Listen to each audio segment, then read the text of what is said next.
Hello students, आपका स्वागत है आपके अपने यूट्यूब चैनल आई एल फ्रॉम कैन आई टू आई कैन पर। स्टूडेंट्स, आज जो हम टॉपिक डिस्कस करने जा रहे हैं वो है रिवर्स ऑफ इंडिया पार्ट 2। तो इससे पहले मैंने आपके लिए पार्ट 1 का वीडियो प्रोवाइड किया था।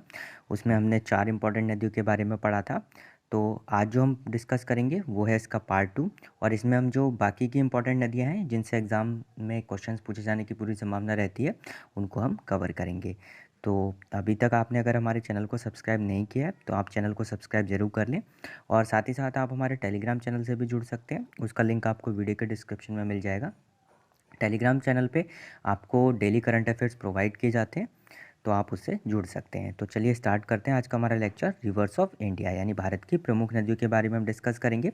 तो पिछले वीडियो में हमने 4 इंपॉर्टेंट नदियों के बारे में डिस्कस किया था। तो आज के वीडियो में हम सबसे पहले डिस्कस करते हैं सबसे इंपॉर्टेंट रिवर जो आज की हमारी है वो है गोदावरी रिवर। ठीक है, तो गोदावरी नदी को दक्षिण की गंगा के नाम से भी जाना जाता है, ये आप ज़रूर याद रखिएगा। इसका दूसरा नाम कई बार कई कम्पिटेटिव एग्जाम में ये क्वेश्चन भी डायरेक्टली पूछ लिया गया है कि दक्षिण के गंगा के नाम से कौन सी नदी जानी जाती है, तो याद रखिएगा गोदावरी नदी है।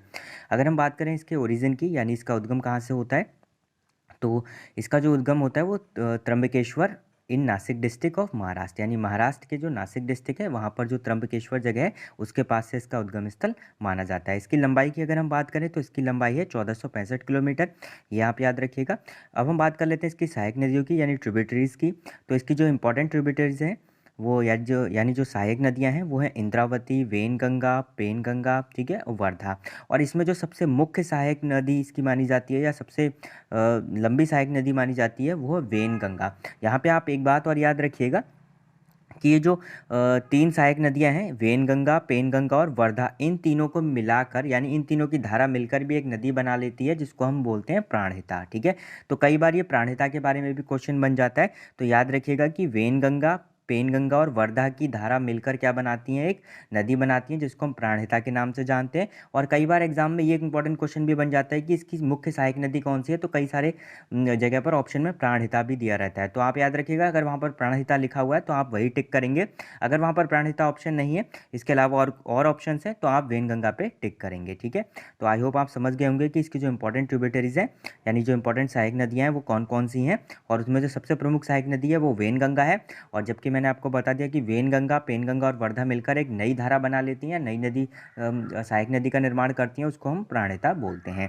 तो ये गोदावरी नदी से संबंधित क्वेश्चन इसमें बनते हैं, आप मैप में देख सकते हैं। इस मैप में मैंने वो सारी नदी कवर की हुई हैं जो आज मैं आपके साथ डिस्कस करूंगा। अभी हम गोदावरी नदी पढ़ रहे हैं, फिर आपकी आएगी नर्मदा, ताप्ती, महानदी, कृष्णा और कावेरी। तो सबके उद्गम स्थल और जो इनका नदी तंत्र है वो इसमें दर्शाया हुआ है। आप देख सकते हैं कि गोदावरी नदी महाराष्ट्र के नासिक के पास से त्र्यंबकेश्वर से निकलती है और लास्ट में बे ऑफ बंगाल में गिरती है। ठीक है, तो अब हम बात कर लेते हैं अगली नदी की। अगली नदी है हमारी नर्मदा नदी, ये भी बहुत इंपॉर्टेंट नदी मानी जाती है। तो इसका जो ओरिजिन होता है वो अमरकंटक माउंटेन इन मध्य प्रदेश, यानी मध्य प्रदेश की जो अमरकंटक पर्वत श्रृंखला है उसके पास से इसका उद्गम स्थल माना जाता है। इसकी लंबाई की अगर हम बात करें तो इसकी लंबाई है 1312 किलोमीटर। और इसकी ट्रिब्यूटरीज की अगर हम बात करें यानी इसकी सहायक नदियों की बात करें तो इसकी जो मुख्य सहायक नदियाँ हैं वो है तवा, दूधी, शक्कर, बेड़ा। ठीक है, जिनमें तवा जो नदी है इसकी प्रमुख सहायक नदी मानी जाती है, यानी मुख्य सहायक नदी इसकी तवा है।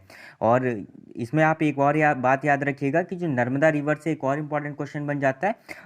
आपने सुना होगा सरदार सरोवर बांध के बारे में। तो सरदार सरोवर बांध किस नदी पर बना है, तो ये भी आप याद रखिएगा वो नर्मदा नदी पर ही बना है। तो सरदार सरोवर बांध का निर्माण नर्मदा नदी पर ही किया गया है। तो आप याद रखिएगा नर्मदा नदी इस पॉइंट ऑफ व्यू से भी काफ़ी इंपॉर्टेंट मानी जाती है।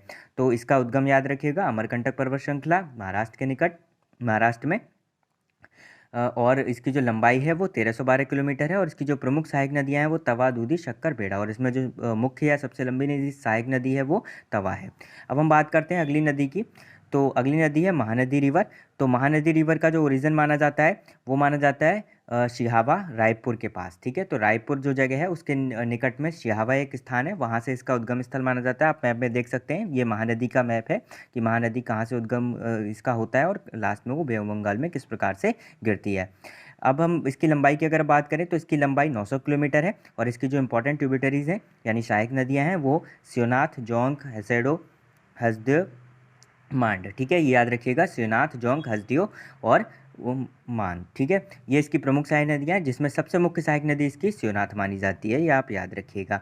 तो ये थी महानदी। इसके बाद हम बात करते हैं अगली नदी एक तरह से ये जो नदियाँ मैं आपके साथ डिस्कस कर रहा हूँ, ये भी आप याद रखिएगा। आज के वीडियो में जो मैं नदी डिस्कस कर रहा हूँ वो मध्य भारत और दक्षिण भारत की नदियाँ हैं, ठीक है। पिछले वीडियो में मैंने उत्तर भारत की प्रमुख नदियों को एक तरह से कवर किया था। आज मैं मध्य भारत और बेसिकली आप कह सकते हैं दक्षिण भारत की नदियों के बारे में डिस्कस कर रहा हूँ। तो अगली नदी आती है ताप्ती नदी। ताप्ती नदी के मैप को आप देख सकते हैं। तो ताप्ती नदी जो है, इसका जो ओरिजिन है वो नियर मुलतई इन मध्य प्रदेश में होता है। तो ये जो मध्य प्रदेश के निकट मुलतई में इसका उद्गम होता है और इसकी जो लंबाई है वो 724 किलोमीटर है। इसकी मुख्य सहायक नदियों की अगर हम बात करें तो गोमई, पूर्णा, पंजारा, ठीक है, सूकी इसकी प्रमुख सहायक नदियाँ, जिसमें सबसे प्रमुख सहायक नदी इसकी गोमई है, याद रखिएगा। तो ताप्ती नदी की सबसे प्रमुख सहायक नदी गोमई है, ये आप याद रखिएगा। और इसकी जो लंबाई है ताप्ती नदी की वो 724 किलोमीटर है।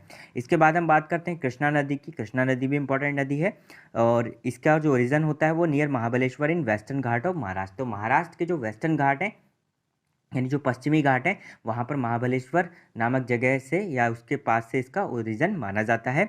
और इसकी जो लंबाई है, कुल लंबाई है इसकी 1400 किलोमीटर। इसकी जो प्रमुख सहायक नदियाँ हैं वो तुंगभद्रा, मालप्रभा, भीमा और घाट प्रभा, ठीक है, ये इसकी प्रमुख नदियां हैं। और इसमें सबसे प्रमुख है, सबसे लंबी जो सहायक नदी है वो तुंगभद्रा है।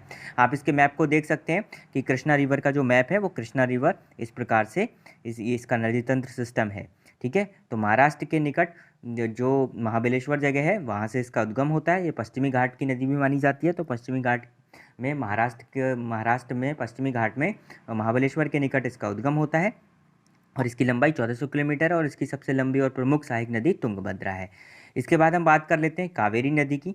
कावेरी नदी जो है, कावेरी नदी का जो उद्गम माना जाता है वो ब्रह्मगिरी पर्वत श्रृंखला के आसपास माना जाता है। ये भी वेस्टर्न घाट में है और जो कि कर्नाटक राज्य में है, ठीक है। तो कर्नाटक राज्य के पश्चिमी घाट यानी वेस्टर्न घाट में ब्रह्मगिरी रेंज से इसका उद्गम माना जाता है और इसकी जो कुल लंबाई है वो 805 किलोमीटर है।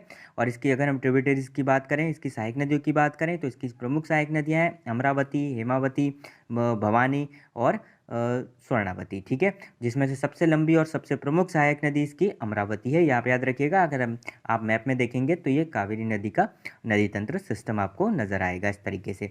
तो ये थी इंपॉर्टेंट नदियाँ आज के वीडियो में, जो कि मुख्यतः मध्य भारत और दक्षिण भारत की प्रमुख नदियाँ मानी जाती हैं। नेक्स्ट वीडियो में आपके साथ डिस्कस करेंगे बाकी की जो नदियाँ हमारी रह गई हैं उनको हम कवर करेंगे। Thank you.